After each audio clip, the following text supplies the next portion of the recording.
The eLife podcast from eLife, the open access journal for outstanding research in the life and biomedical sciences.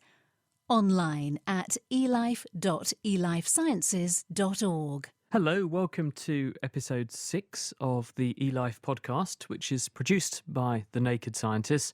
I'm Chris Smith. In the programme this month, a brain sensor for carbon dioxide. Is rheumatoid arthritis triggered by a bacterium? And is the brain really less plastic in its old age? New research says not. First though, imaging the structures of proteins. One way to study proteins is to make a crystal of them and then to use X-rays to examine how the atoms are arranged. But this is a destructive process, and it also doesn't tell you very much about how the protein might actually work. Now enter Tamir Gonen, who's found a new way to solve both problems.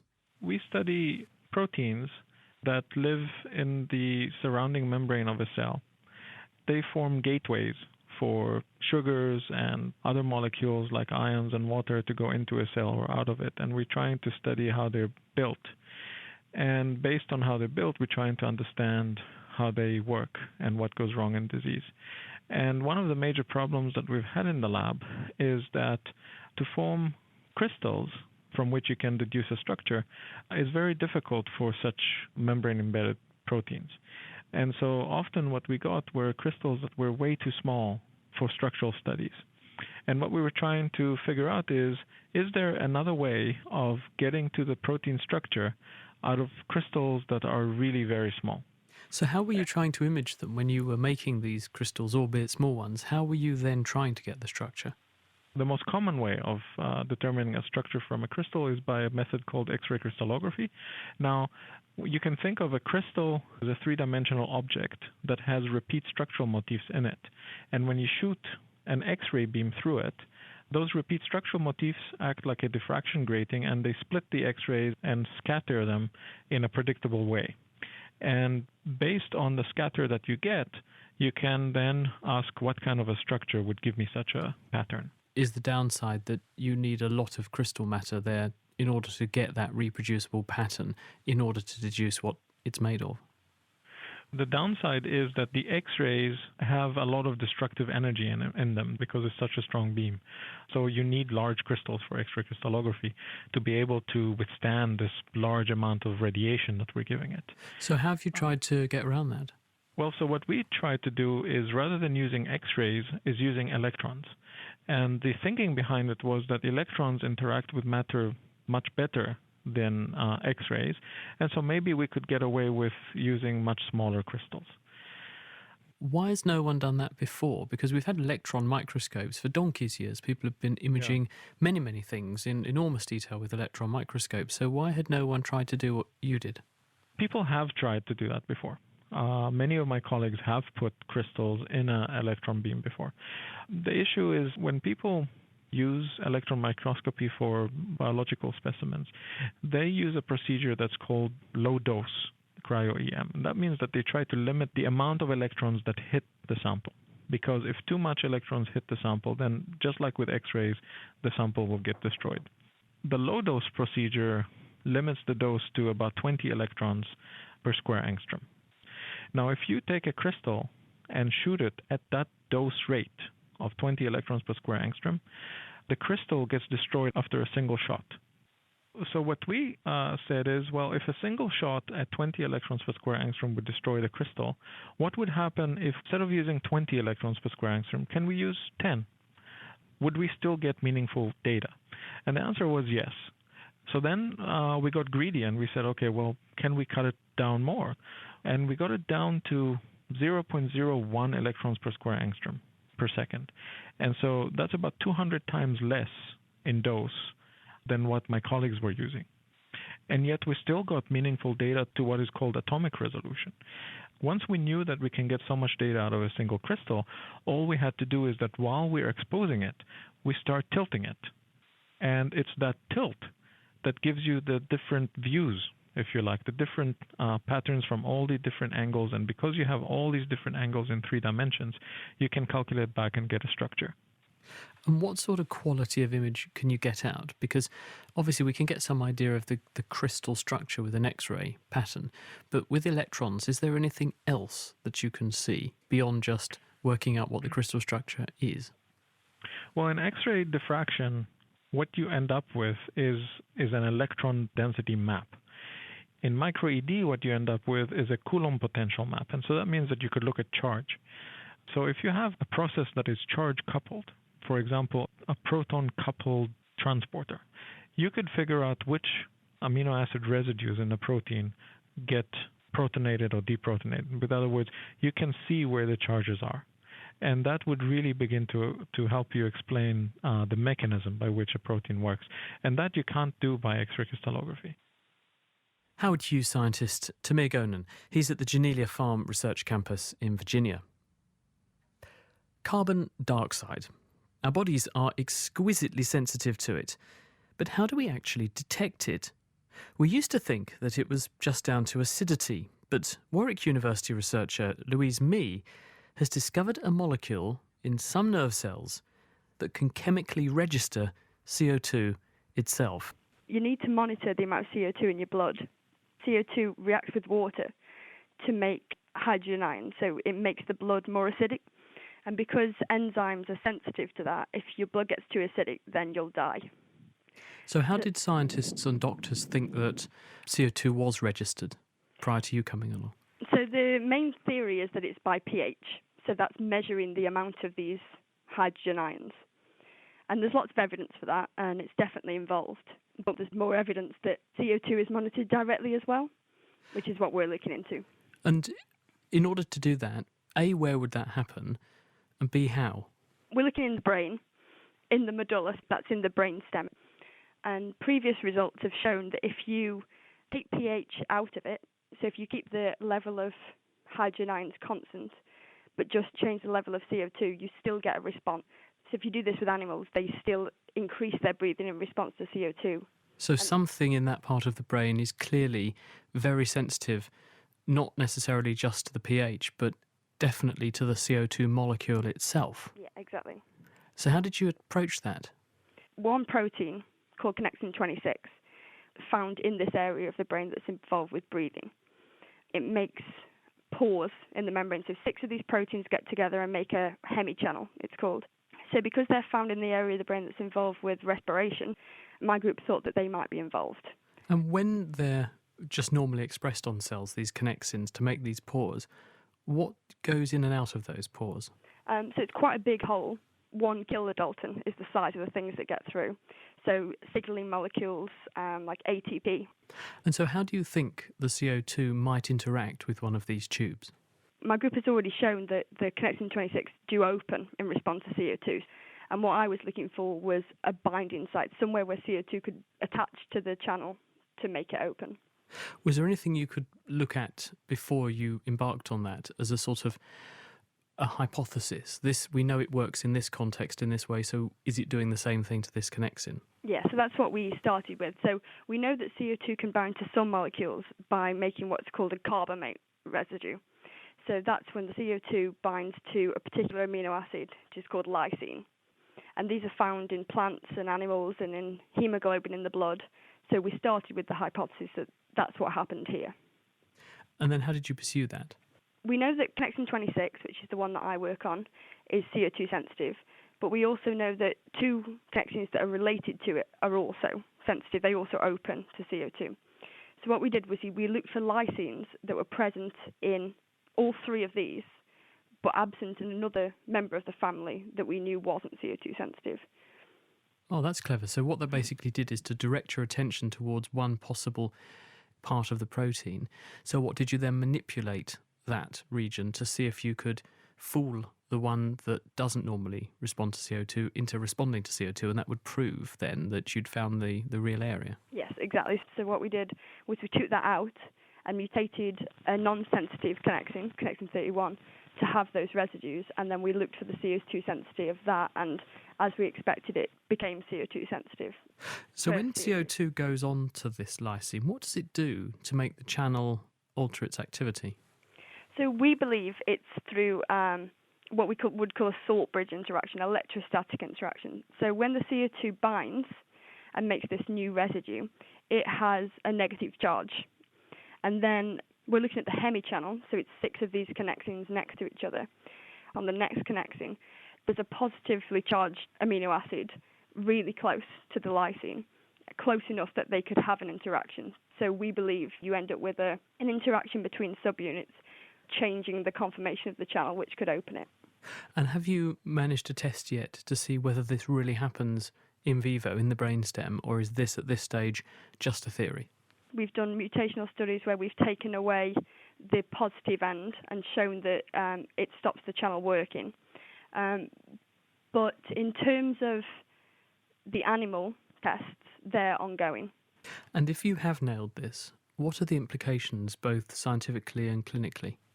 So it's quite exciting because if we can identify this is the CO2 binding site, it makes connexin 26 a CO2 receptor. The connexins have never been suggested as receptors before. And because they have such a large pore, the opening of these channels would allow big molecules in and out of the cells.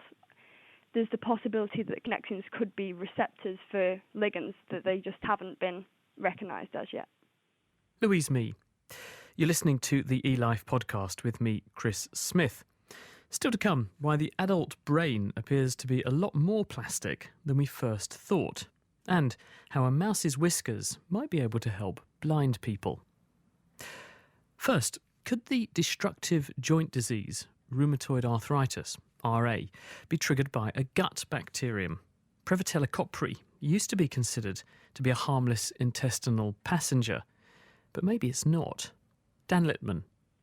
We found in mice colonization of the intestine with a particular bacterium, thought normally to be a symbiotic, harmless bacterium, seemed to trigger the onset of an arthritis syndrome that resembles rheumatoid arthritis. And we were just asking whether we might see something similar in humans. So how did you actually approach this study? You took patients who had RA, rheumatoid arthritis, and then went looking to see if there were certain bugs that seemed to keep cropping up in those patients. Exactly. There's been a tremendous advance in the genomics of the consortia of bacteria that are present at various body surfaces. And advances in sequencing technology over the last 5 years have made it possible now to basically get a snapshot of the entire microbiome in one take. In our case, we were looking at the microbiota in the feces and then get this kind of a sequence from each individual. What made our study successful, I believe, was that we had access to patients who had yet to receive any treatment. There were new onset patients who had had symptoms on average for only 4 to 5 months. And that's where we saw really the difference. In those people who had yet to be treated, we saw an enormous predisposition to be colonized with Prevotella copri. So this Prevotella organism, you find that it's overrepresented in this cohort of patients who have rheumatoid arthritis in terms of its physical presence and the numbers of organisms that are there. In terms of both numbers and presence, that's right. Prevotella copri seems to occur in a bimodal distribution in the population, particularly in Western countries. And in a number of large-scale studies, both in the U.S., the so-called Human Microbiome Project, the HMP, and in Europe, there's another large study called the MetaHit study. In both of those, it was found that Prevotella is present roughly in about 15% of healthy individuals. So what do you think it's doing in these people who go on to get rheumatoid arthritis? What is the bug doing? It's very difficult for us to know whether it goes along for the ride in somebody who's predisposed to rheumatoid arthritis, and possibly the inflammation in the body of these individuals favors the growth of the Prevotella. That's one possibility. But another possibility is the presence of this particular bacterium may actually favor the development of a particular type of inflammatory lymphocyte, and that inflammatory lymphocyte may then go on to in some way attack the joints in the body. Now, we know also that rheumatoid arthritis runs in families. So what role could genetics play here? We know that there are particular genes that predispose getting rheumatoid arthritis, So we looked at those particular genes to see if they were present or absent. And what we found to our surprise is that those who had the predisposition genes actually had a lower level of colonization with Prevotella. So there was an inverse correlation. So one way of interpreting this is that there needs to be a particular threshold for activation of the immune system in order to trigger the autoimmune disease in rheumatoid arthritis. So either you have the susceptibility gene or you have a high level of Prevotella, but only one or the other is needed to trigger the disease.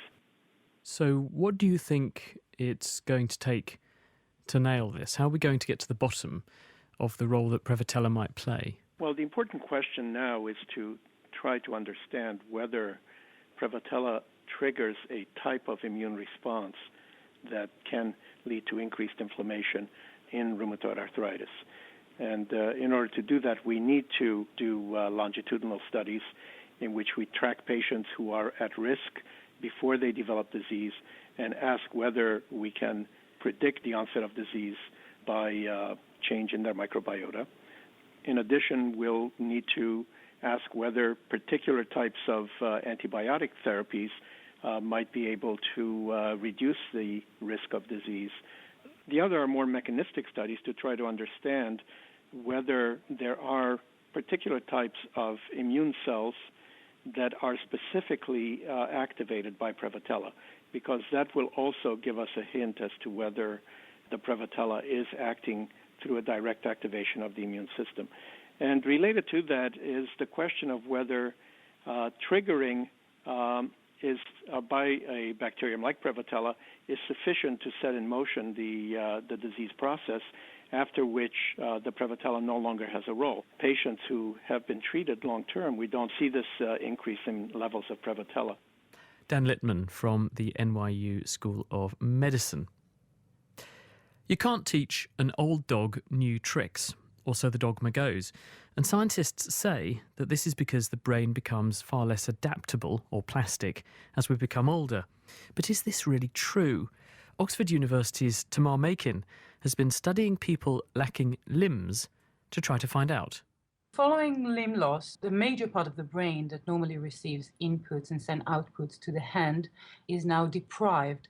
And potentially this could be very useful for people because perhaps we could tap into this deprived brain area and train it to support behavior of other body parts, for example. And the question was whether that is possible and whether that opportunity for the brain to change would depend at the age at which individuals have lost their hands. So how did you do this? Who were you studying? We recruited several groups of individuals without a hand. One group is people that were just born without a hand. It was never fully developed. We call them congenitals. The other group is individuals that used to have a hand, but it was chopped off due to traumatic circumstances. And these would be the acquired amputees. We had about 15 to 20 individuals in each group. On average, our participants were about 45 years old, but some of them were quite young. Some of them were in their 20s and others were in their late 50s. So a good age range there. Yeah. How did you actually study them? What we did is we put them in an MRI scanner and asked them to perform simple movements with different body parts.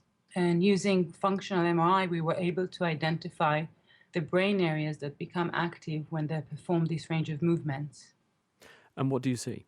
We see that the deprived cortex specifically becomes activated either by the intact hand, that is the hand that hasn't been lost in the amputation and is still functioning, or the stump, so this is the residual arm or whatever was left from the arm after the amputation.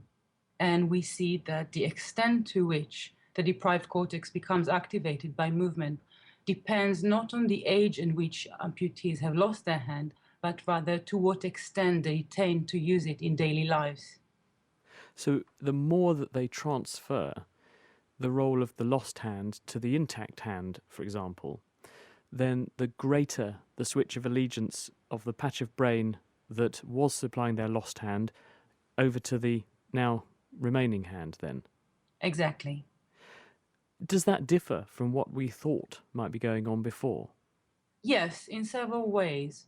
The important finding that we found in this study was that the deprived cortex is quite willingly being taken over. The intact hand is not a cortical neighbor of the missing hand. In fact, it's on the other side of the brain. And this is a very striking example of brain plasticity, of one brain area being reassigned or taken over to do something new. And the fact that this was more common in the acquired amputees suggests that there's no upper limit in terms of age for plasticity, so that the brain is capable of changing even though people are quite adult and have had experience with that brain area and a particular body part for quite an extensive time. How do you know, just playing devil's advocate for a minute, that the enhanced activation on the part of the brain corresponding to the lost hand isn't the reason they use the remaining body part more, versus that they use that body part more so that part of the brain develops to correspond to the movements in that body part more? So this is actually a very good point, because when we're using these tools, neuroimaging, we can't pinpoint and say that it is the brain activation that is formed due to intense usage, or rather individuals that have more plastic brains would therefore choose to use their intact hand more. To make this inference, we actually have to follow people from the very first days of losing their hand. But your inclination is that it is the use that begets the brain change rather than the brain being capable of changing more, which makes them use the surviving limb part more. Yes, and we also examined brain patterns of controlled participants. So these are individuals with two hands. And we were trying to see whether in just people that haven't lost their hand, activation in the hand area could be modulated by movements of the other hand, let's say the dominant hand, when you look at the brain area of the non-dominant hand. And they all tended to show no activation when they were moving one hand in the cortex of the other hand. So this leads us to think that it is actually the behavior that drives the plasticity and not the other way around. Given what you found, what are the implications clinically for how we should rehabilitate people who are amputees, or how we should help people who are born with congenital limb loss? So in terms of rehabilitation, we've always thought that there's a period in which the brain is more sensitive, is more capable of making changes, and that's the childhood. What our study shows is that individuals have an opportunity to switch the way the brain is wired and the way the brain is responding at every age. So it doesn't matter if they lost their hand as children, or were born without a hand, or lose it as adults. They should be able to use this deprived cortex to underline adaptive behavior. Tamar Makin. And finally, when it comes to mouse whiskers, shape, it seems, is everything. Andrew Hires. With mice, they have many whiskers, and their sense of touch through their whiskers is vitally important for them to navigate their environment and to discover and identify objects around them. And these whiskers actually have a very special shape. They're almost perfect cones, and this actually gives them a lot of advantages for the natural environment in which a mouse might find himself in. So what are the big unknowns then about these whiskers that you were trying to flush out? We really wanted to understand, why is it that these whiskers are conically shaped? Because all mammals have whiskers. There are other whiskers in other species that have different shapes, like flattened shapes or bulging shapes. So what is special about the conical shape of the mouse whisker that is adaptive for the environment in which mice live in? Things like burrows and holes and sewers. So how did you go about actually trying to model or test that? As a scientist, the first thing you want to do is go to the reductionist approach, in which we take a whisker out of the mouse mount it on a little stick, and then rotate it into objects at various distances. And when we observe how the whisker change shape based on how far away it is from an object and how hard we're pushing into the object. And what we observe is that when a conical whisker is moving into an object or being pushed past an object, there's a critical moment in which the whisker just slips past the object. It's not when the whisker reaches the very tip, and actually it's much sooner. And we thought that that was kind of a surprise. And so looking into the mathematics of how that took place, my collaborator David Gollum realized that the precise point in which the whisker slips off an object is actually related to this conical shape. Does it matter how far down the whisker that contact occurs before the slippage begins to occur? Absolutely. So since whiskers are much more flexible at the tip than at the base, when you're contacting an object near the tip of the whisker, slip-offs occur much more easily. You don't have to move the whisker very far before a slip-off occurs.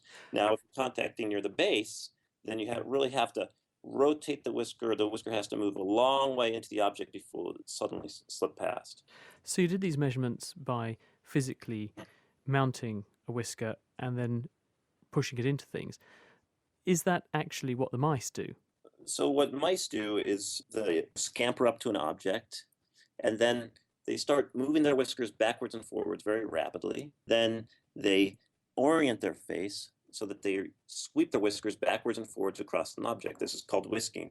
And over the course of moving the whiskers back and forth multiple times, they build up a sort of understanding of what the object is, its position, its texture, and use this to identify and localize the object. So do you think then that given what you've discovered about this, the importance of this conical profile, that we could use this in making better sensors for us rather than just for mice? This is one interesting avenue of future research. If you look at any blind person that's walking down the street, oftentimes they have these white canes that are going backwards and forwards, tapping left and right, and they can try to find out the distance to objects by striking them with their cane.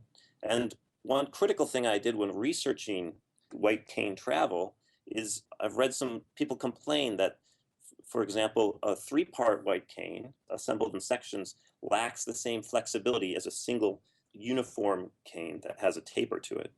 And I think that the same mechanisms are in play with blind people who are using white canes to navigate their environment and identify objects. So it would be nice to see if we can now apply the principles that we've discovered from the mouse whisker system to improve the design of white canes, perhaps with tips that have a greater flexibility gradient from base to tip. Andrew Hires. He's based at the Genelia Farm Research Campus in Virginia. That's it for this month. If you'd like to follow up on any of the papers that we've been discussing, they're all freely available at elife.elifesciences.org. Previous editions of this podcast are also there at elifesciences.org/podcast. My name is Chris Smith. This is a Naked Scientist production, and do please join me next time for another look inside eLife. Goodbye. The eLife podcast from eLife, the open access journal for outstanding research in the life and biomedical sciences. Online at elife.elifesciences.org.